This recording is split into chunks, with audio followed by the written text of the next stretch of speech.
Permiso, Almirante, buenos días, compañeros. Se va a proceder a revisar el estudio de casos, la batalla de Siracusa, desde el punto de vista de Esparta. Los integrantes del grupo son los que constan en la lámina. A continuación, revisaremos los componentes del poder naval de la flota naval de Esparta. Como hemos estudiado, los componentes del poder naval se encuentran en función de la fuerza multiplicada por la posición estratégica y sumada a la voluntad estratégica. Dentro del componente fuerza encontramos los elementos de la flota, tropas de apoyo a la flota, la estructura de comando, comunicaciones e inteligencia, logística y la defensa de costas. Siguiente, por favor. Dentro del elemento flota naval, el grupo identificó 3 periodos marcados que tuvieron un impacto significativo tanto en el ámbito marítimo como en el desarrollo mismo de la guerra. En primer lugar, en los inicios del conflicto, la flota siracusa era prácticamente inexistente. En consecuencia, no tenían capacidad para conquistar o disputar el control del mar. Como resultado, la flota de Atenas tuvo acceso libre para realizar un fácil desembarco en la isla de Sicilia, concretamente en las proximidades de la ciudad de Siracusa.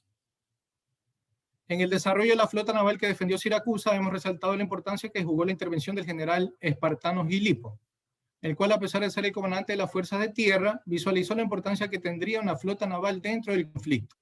Es así que la segunda etapa que hemos estado es el desarrollo de la flota de Siracusa, la cual, al contar con la provisión de un pequeño destacamento de Corinto, sumado al entrenamiento con personal militar profesional que fue ordenado por el general Gilipo, permitió el desarrollo de las capacidades de la flota naval. Como resultado de estas acciones, la flota de Siracusa alcanzó la capacidad de disputar el control del mar, evidenciado en la primera batalla naval, en la cual, si bien fue una victoria en el mar para Atenas, le permitió a los espartanos recuperar la base de Plemirium, la cual fue un punto clave dentro del destino del conflicto. Y por último, en la etapa de consolidación de la flota naval, Siracusa desarrolló tácticas de flota, aumentó el número de embarcaciones de guerra hasta 80 trirremes, aunque existe bibliografía que señala que el número fue al menos de 180 trirremes. Además de la adecuación de los barcos a las necesidades del conflicto, las cuales, si bien los barcos espartanos eran más lentos que los atenienses, pero tenían una estructura más sólida que estos. Como resultado, Siracusa alcanzó la capacidad de mantener el control del mar y ejecutar un bloqueo en la bahía, movimiento que sería decisivo para el resultado del conflicto, el cual dejó sin escapatoria a las flotas atenienses y dándole la victoria a Siracusa. Siguiente, por favor. Dentro del comando, control, comunicaciones e inteligencia, se resalta que existía un mando y control centralizado a cargo del general Gilipo, a diferencia de las fuerzas atenienses que contaban con 3 generales, las cuales, como ya vimos, tenían diferentes criterios sobre los objetivos y el modo de manejar la guerra.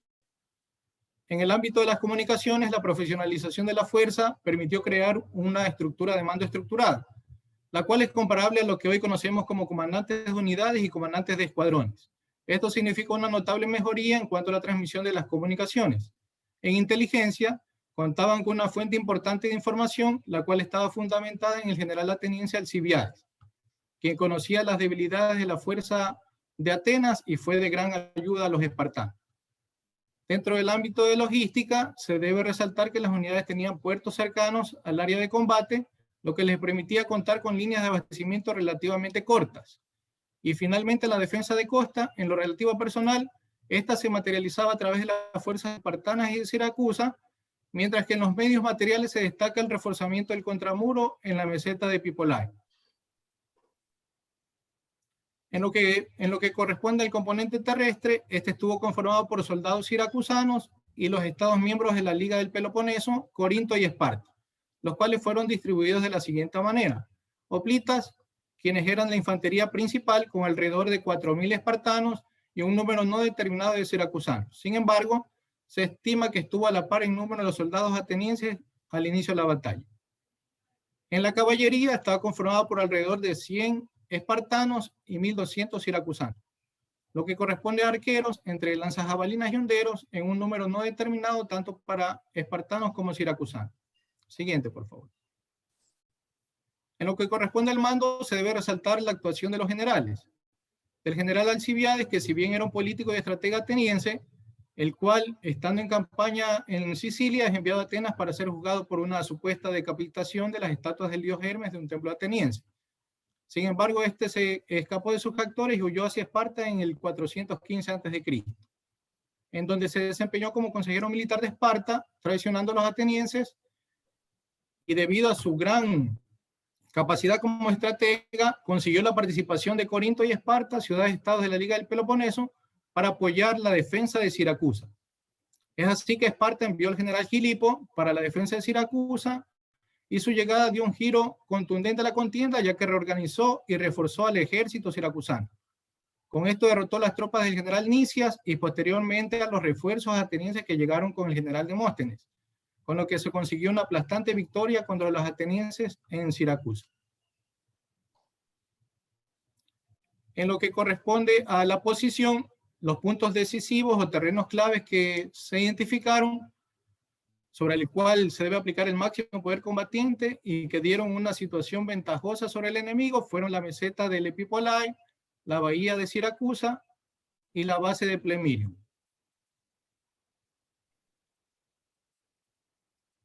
En cuanto a las ventajas de la conquista de la meseta del Epipolae, esta dio la ventaja a la fuerza que la ocupaba primero, o sea, los atenienses. Permitió la construcción de un muro que encerraba Siracusa, permitió destruir los puestos de avanzada, la destrucción del muro que impedía su avance y la construcción por parte de los espartanos y siracusanos de un contramuro. También dio la facilidad para ataque a tropas que retrocedían de la bahía, así mismo como para avanzar por tierra y envolver a los atenienses en el ingreso lateral de la bahía. Siguiente, por favor.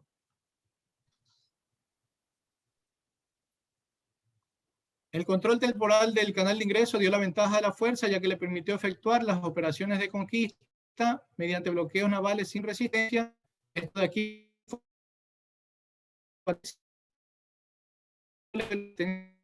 por la vía marítima, cortó el suministro de abastecimientos, dividió y aisló la fuerza adversaria, lo cual le permitió limitar la movilidad ateniense, teniendo como consecuencia la destrucción de esta.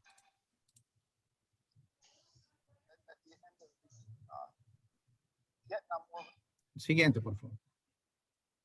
En lo que corresponde a la conquista de la base de Plemirium, esta permitió el control de acceso al puerto principal, se constituyó un puesto de vigilancia de mar abierto y permitió cortar el abastecimiento a la flota ateniense, logrando el sostenimiento logístico que estos tenían. Siguiente, por favor.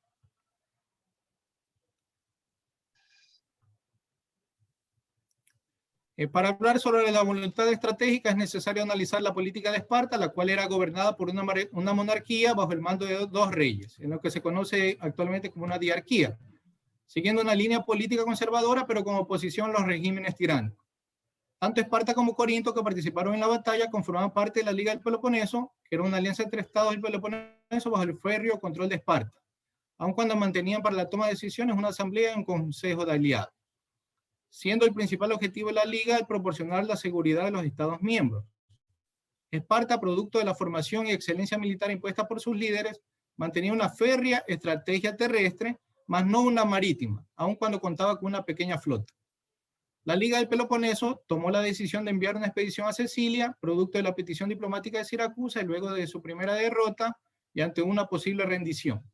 El general Alcibiades informó a Esparta de la situación y sugirió que si Sicilia finalmente caía, el Peloponeso sería el siguiente, motivo por el cual envió a 4.000 hoplitas espartanos al mando del general Filipo. El objetivo político de la Liga fue evitar la expansión tanto territorial, militar y económica de Atenas hacia el resto de las ciudades griegas, el objetivo que al final fue conseguido mediante la batalla decisiva, tal como lo indica el pensamiento de Magno. Atenas podía reemplazar los triremes, sin embargo, reemplazar a los 25.000 marineros experimentados caídos en Sicilia, esto era totalmente inaceptable. Siguiente, por favor. A continuación, un resumen. Como conocemos, la estrategia es igual a los fines, más los modos, más los medios, y esto sumado al riesgo y al entorno. Es así que los fines fueron el control de la bahía, la conquista del terreno enemigo, la destrucción del enemigo, y con esto evitar la expansión tanto económica, política y militar de Atenas. En cuanto a los modos, en las operaciones terrestres y navales, en las operaciones terrestres se dieron primero las operaciones defensivas, y posteriormente con la llegada de los espartanos se dio paso a las operaciones ofensivas contra el enemigo. En cuanto a las operaciones navales, fue decisivo tanto el bloqueo naval que se realizó, así como la batalla naval decisiva. Los medios utilizados fueron los medios de la flota, los buques en sí, y para la parte terrestre, la caballería y la infantería. En cuanto a la estrategia del adversario, fue una estrategia directa mediante una confrontación, un conflicto violento. En cuanto al riesgo, era la fuerza ateniense y el entorno en que se desarrolló fue el mar Jónico y la isla de Sicilia. Las consecuencias fueron la disolución de la Liga de Delos y el cambio del régimen político predominante, ya que muchas ciudades-estados se cambiaron y salieron a Esparta. Permiso, almirante, esto ha sido la presentación del grupo número 2. Si alguien tiene alguna pregunta, Bien, por favor, póngale la indicarla última por aquí. diapositiva.